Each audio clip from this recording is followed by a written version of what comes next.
Tole akka kabajamtootaa fi dhaggeeffattoota keenya har'a waa tokko walii ilaallaa. Yoo Facebook paaswordii keenya yoo laabade fi lakkoofsa bilbilaa keenya yoo daganne akkamiin argachuu dandeenya jedhu waliin ilaallaa.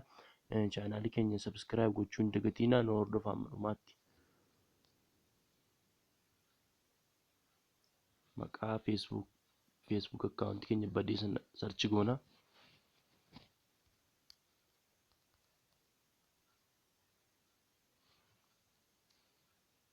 Kana badee fakkeenyaaf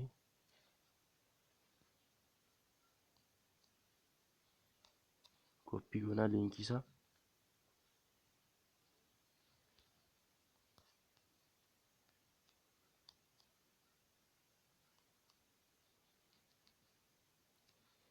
Paste goonaa asirratti.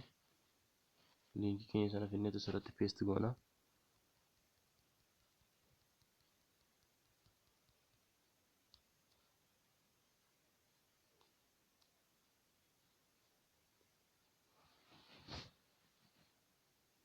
Koodii keenya inna ayyee feesee fudheera. Paaswordii barbaanne asirratti gashina. Paaswordii feetan kan dhuunfaa keessanii gashachuu dandeessu.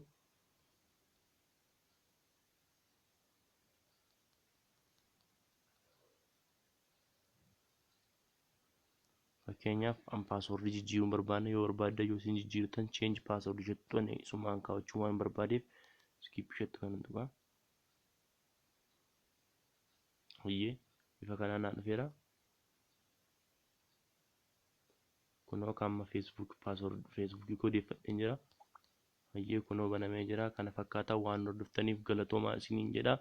Subscribe gochuun hin dagatinaa. Like subscribe gochuun hin dagatinaa. Qophii biraan amma walitti deebinutti turtii gaarii isiniin jechuun barbaada. Galatoomaa.